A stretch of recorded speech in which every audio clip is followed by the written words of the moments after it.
الیکشنوں پہ بات ہو رہی تھی کہ کیا الیکشن میں جو دھاندلی ہوئی ہے وہ صحیح تھی، اس کو مان لیں ہم. میرا تو ضمیر اس کو قبول نہیں کرتا، اور میں اسی پہ بات پہ میں نے کہا تھا کہ سیاست اور نو سیاست، کوئی انسان کا ضمیر بھی ہوتا ہے، کوئی انسان کی سیلف رسپیکٹ بھی ہوتی ہے. آج تو ہم انگریزوں کی غلامی سے نکل کر آپ اپنوں کی غلامی میں آ گئے ہیں. ہم کوئی فری سٹیزن تو نہیں ہیں آج. آپ پوچھیں اپنے آپ سے، آپ ہیں؟ پوچھیں، ذرا پوچھ کے دیکھیں آپ. جس پارلیمنٹ کے ممبر ہم بنے ہوئے ہیں وہ پارلیمنٹ کتنی خود مختار ہے. مجھے لوگوں سے پتہ لگتا رہتا ہے کہ وہاں اس پارلیمنٹ کو کوئی اور چلا رہا ہے. وہاں پھر جو ہے نا وہ دوسرے لوگ ہیں جو آ کے یہ ڈائریکشنز دیتے ہیں کہ جناب آج ایجنڈا یہ ہوگا، اور آج اس بل پہ یہ ووٹنگ ہوگی، اور فلاں کل یہ ہوگا، کمیٹی فلاں بل کو منظور کرے، فلاں بل کو دیکھے. تو یہ میں سب جو ہے نا، یہ میں سمجھتا ہوں کہ یہ بہت جو ہے نا وہ ہے سوچنے والی باتیں، یہ کہ ہم نے تو یہ ہماری تو اسمبلی بھی اب معاف کیجیے گا کمپرومائزڈ. تو اس میں انفارچونیٹلی جو ہے وہ ہماری عدالتوں کا آپ نے دیکھ لیا حال. جو محمد بشیر صاحب کی جو کورٹ تھی، وہ کردل صاحب وہاں سے نکل رہے ہیں، اور وہ اس شاباش اس جرنلسٹ کی جس نے اپنا ان سے پوچھ لیا کہ جناب آپ یہاں کیا کرنے آئے تھے، اور آپ یہاں پر کس کو ملے ہیں، اور ہمیں بھی اجازت دے دیں کہ ہم بھی جج صاحب کو مل سکیں. اور وہ کتاب سے منہ چھپا رہا ہے اپنا. کیا ضرورت تھی چھپانے کی اگر دل میں چور نہیں تھا؟ دل میں چور تھا تو منہ چھپایا نا. بات کرنے کی، جواب دینے کی ہمت نہیں تھی، کیونکہ سوال صحیح پوچھے جا رہے تھے. تو اس طرح سے جو کیا یہ پہ صحیح ہے؟ اور پھر جو ہے وہ میں کیا یاد کراؤں اب، جو یہ ملک ارشد صاحب لے کے گئے ہیں، جو کہہ گئے ہیں، ایڈمٹ کر گئے ہیں کہ میں نے انڈر پریشر جو ہے نا یہ فیصلہ سنایا ہے. اور وہ فیصلہ تو اپنی جگہ پہ ابھی اس جج کو تو فارغ کر دیا ہے، وہ ڈسمس ہو گیا ہے، فیصلہ برقرار ہے. الٹی گنگا بہ رہی. اور اسی فیصلے پہ میری بیل کا مسئلہ اٹکا ہوا ہے، اندازہ کیجئے آپ. اور میری بیل بھی اسی یعنی کہ جو جج ڈسمس ہو گیا ہے، جس کے بارے میں سینئر جوڈیشری نے یہ کہا تھا کہ ہمارے سر شرم سے جھک گئے ہیں اس بندے کا جو کردار ہے. تو اسی بندے کا فیصلہ قائم ہے، لیکن وہ بندہ جا چکا ہے کیونکہ اس کو سزا ہو گئی ہے، اور فیصلہ ہمارے سر پہ ابھی تک لٹک رہا ہے. تو میں آپ سے یہ کہنا چاہتا ہوں کہ یہ عوام کو مہنگائی سے جو کچل دیا ہے، کیا یہ صحیح ہے؟ اور اس کے بعد یہ میں اس معاملے میں بالکل جو ہے وہ یہ رائے رکھتا ہوں کہ سابقہ جو آپ کی اپنا جو ڈی جی آئی سے ہی تھے ظہیر الاسلام صاحب، انہوں نے کیا کیا آپ کو تو معلوم ہی اچھی طرح سے کہ انہوں نے جناب کہا کہ جی نواز شریف صاحب آپ استعفیٰ دے دیں، پیغام بھیجا، اور آپ گھر چلے جائیں. اور یہ دھرنوں کے دوران کی بات ہے، دھرنوں کی اس پیریڈ کی بات ہے کہ جی I should step down and go home. تو یہ مجھے بتائیں یہ صحیح ہے؟ مجھے آگے یہ پیغام ملتا ہے in the middle of the night. تو اور ساتھ میں یہ بھی کہ جی اگر آپ نہیں کریں گے تو پھر نتائج بھگتنے پڑیں گے، ماشاءاللہ بھی لگ جائے گا. تو میں نے کہا کہ اچھا بھی جو ہونا ہے وہ ہو جائے، آپ نے جو کرنا ہے وہ کر لیں، لیکن میں اس طرح سے سٹیپ ڈاؤن کرنے والا نہیں ہوں، میں استعفیٰ نہیں دوں گا. تو مجھے آپ بتائیے، ذرا سوچے کہ پھر یہ سب صحیح. دوسرا یہ دیکھیں کہ یہاں پہ بیان دیا جاتا ہے کہ جرنیل فوج کا سیاست میں کوئی کردار نہیں ہے اور فوج جو ہے وہ سیاست میں کوئی حصہ نہیں لیتی، تو کوئی مداخلت نہیں کرتی، تو پھر مولانا غفور حیدری صاحب نے جو کہا کہ مجھے جنرل باجوہ نے بلایا، چیف آف آرمی سٹاف نے مجھے بلایا اور مجھے کہا کہ جی آپ یہ دھرنا بند کریں، ہم جو نواز شریف کے خلاف کر رہے ہیں آپ اس کے مداخلت نہ کریں۔ پھر یہ تو کون سی سیاست رہے گی جس میں آپ مداخلت نہیں کر رہے، اور آپ کیوں نواز شریف کے خلاف کوئی ایکشن لے رہے ہیں یا کوئی کاروائی کر رہے ہیں؟ ذرا مجھے پتہ لگنا چاہیے اس بات کا۔ تو کیوں کر رہے ہیں؟ آپ کا تو یہ کام ہی نہیں ہے، آپ کا تو یہ پیشہ ہی نہیں ہے، تو آپ یعنی کہ کیوں آپ نے پھر یہ بات ان سے کہی؟ اور اگر آپ نے نہیں کہی تو پھر آپ نے کیا اس کی کوئی کانٹرڈکشن دی ہے؟ آپ نے بتایا کہ آپ نے نہیں کہی، تو یہ پتہ لگنا چاہیے نا کہ دوسری طرف آپ کہتے ہیں جی کہ ہم سیاست میں مداخلت نہیں کرتے، اور پھر آپ دوسری سیاست میں کیا ابھی میں ججز کی بات کر رہا تھا، یہ جسٹس صدیقی صاحب نے، شوکت صدیقی صاحب نے، انہوں نے جناب جو بھری محفل میں کہا ہے اور بار کے فنکشن میں کہا ہے کہ، اور حلف لے کے کہا ہے کہ میرے پاس D G I S I آئے تھے اور D G I S I نے مجھے آ کے کہا کہ نواز شریف اور ان کی بیٹی مریم نواز شریف کو آپ رہا نہیں کریں گے،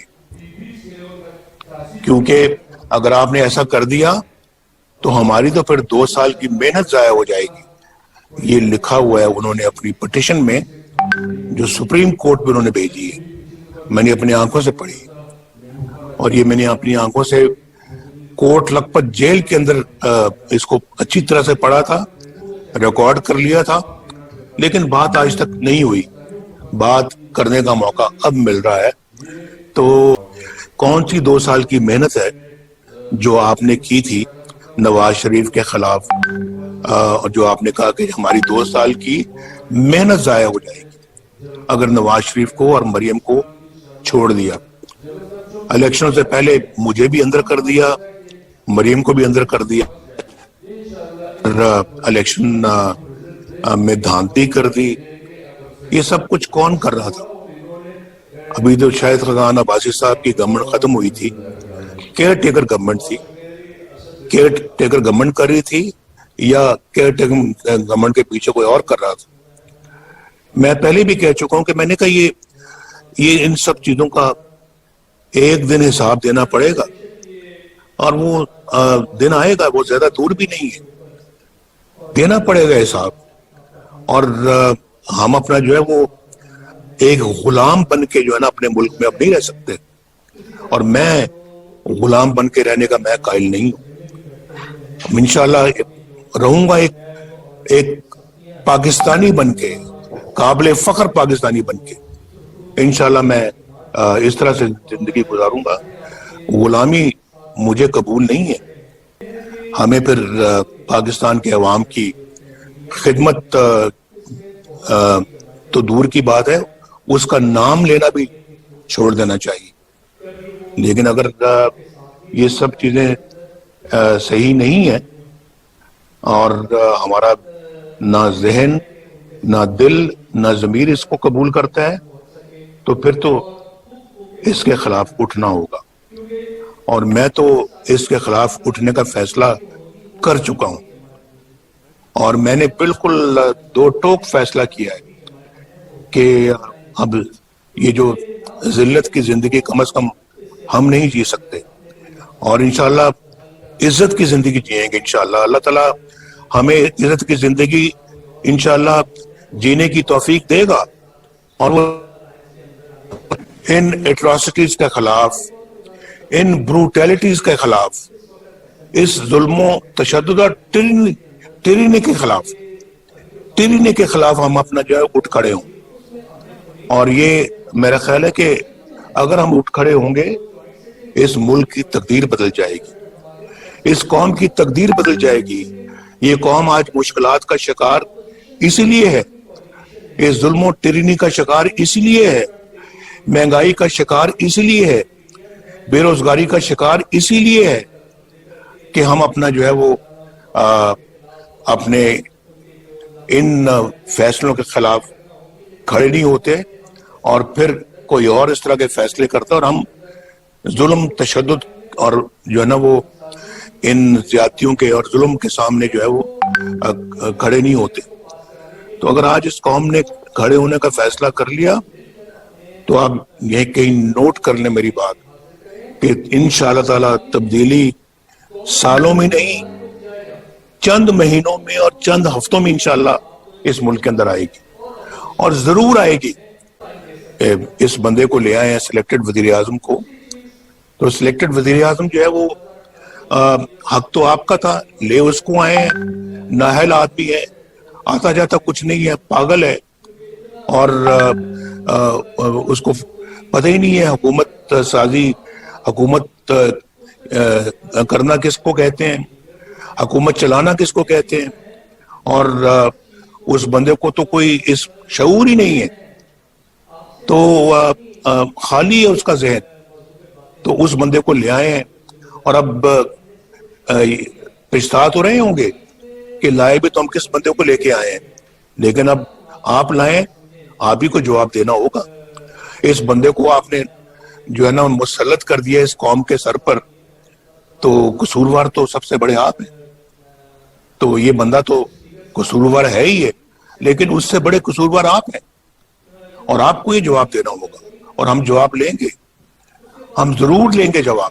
یہ آج نہیں تو کل, کل نہیں تو 6 مہینے میں, سال میں یہ ہو کر رہے گا, ہو کر رہے گا. شہباز صاحب کو آپ گرفتار کرتے ہیں, یعنی دیکھیں میں بھی اس بات کی میں احتساب, شہباز صاحب کو تو آپ گرفتار کرتے ہیں جو ماشاءاللہ صنعت کار فیملی سے ان کا تعلق ہے, 1937 سے اچھا بھلا صنعت تھی ہماری اس زمانے میں. اور پاکستان کے بننے کے چند سالوں بعد 1972 کے شروع میں جب ذوالفقار علی بھٹو کی حکومت آئی ہے, تو پاکستان میں سٹیل کا سب سے بڑا ادارہ تھا, اس کو نیشنلائز کیا. شہباز صاحب جو کہ ایک انڈسٹریل بیک گراؤنڈ سے ہیں, اور ماشاءاللہ اس زمانے میں اللہ کے فضل و کرم سے ہمارا جو کاروبار تھا 1972 میں اربوں روپے کا کاروبار تھا, اربوں کا. تو اس کو تو آپ نے پکڑ لیا کہ آپ کے ذرائع جو ہیں وہ میچ نہیں کرتے, آپ کے جو ہیں وہ اس سے آپ کے اخراجات سورسز سے میچ نہیں کرتے. تو آپ نے عاصم سلیم باجوہ, جنرل عاصم سلیم باجوہ, اس کو تو آپ نے پکڑا ہی نہیں. پکڑا آپ نے شہباز شریف کو لیا ہے. پکڑنا تو اس کو چاہیے تھا آپ کو, جس نے پچھلے 15-20 سالوں میں پتہ نہیں کہاں سے ریسورسز کروڑوں روپے, اربوں روپے کے اثاثے بنا لیے ہیں آپ, اور وہ بھی ملک سے باہر بنائے ہیں آپ نے اثاثے, پکڑے گئے ہیں. اور اس پہ تو وزیر اعظم جو سو کالڈ وزیر اعظم ہے, اس کا استعفیٰ بھی ایکسپٹ کرنے کے لیے تیار نہیں ہے, اور اس کو کلین چٹ دے دیے, سرٹیفکیٹ دے دیا ہے, جیسے کہ انہوں نے ثاقب نثار صاحب سے کلین چٹ حاصل کی تھی, اس کو بھی کلین چٹ دے دیے. میں بنی گالہ کی بات کروں, اور اس کو انہوں نے عاصم سلیم باجوہ کو کلین چٹ دی ہے کہ آپ جی بہت محترم ہیں, آپ تو بالکل صحیح ہیں, دیانتدار ہیں, بہت اچھے ہیں, لیں بیٹھیں آپ نہیں باہر جا سکتے, آپ نہیں چھوڑ سکتے. اور شہباز صاحب کو پکڑ کے اندر کر دیا ہے. اس ساری ناانصافی کو, بے انصافیوں کو بدلنے میں, اس سارے زیادتی اور ظلم کو ختم کرنے میں, ایسے نظام کو جو کہ اپنا ریموٹ کنٹرول کے ذریعے سے چلایا جا رہا ہو, اور جو کسی کی حق تلفی کر کے کسی اور کو بٹھایا گیا ہو, تو میں یہ سمجھتا ہوں کہ اس کے خلاف تو کھڑا ہونا, تو ہمیں تو ہمارا قرآن بھی یہی ہدایت کرتا ہے. اور پھر کہتا ہے کہ ایک دفعہ جب آپ باطل کے خلاف کھڑے ہو تو پھر پیچھا نہیں دکھانا. تھوڑا وقت اگر مشکل اگر آتی بھی ہے اس کو برداشت کر کے تو اگر اپنا کردار اگر ادا کریں گے تو انشاءاللہ اس قوم کی تقدیر دنوں میں بدل جائے گی، ان سب مصیبتوں سے نجات مل جائے گی، اور یہ جو غلامی ہماری جو چل رہی ہے یہ غلامی کا دور ختم ہو جائے گا، یہ غلامی ختم ہو جائے گی۔ یہ میں اللہ کے فضل و کرم سے دعوے سے کہتا ہوں، یہ بات صرف تھوڑا سا اپنے اندر حوصلہ ہم نے پیدا کرنا ہے، اپنے عزم کے اندر جو ہے وہ مضبوطی پیدا کرنی ہے، اور اگر ہم نے یہ کر لیا تو بہت جلدی انشاءاللہ حالات تبدیل ہو جائیں گے۔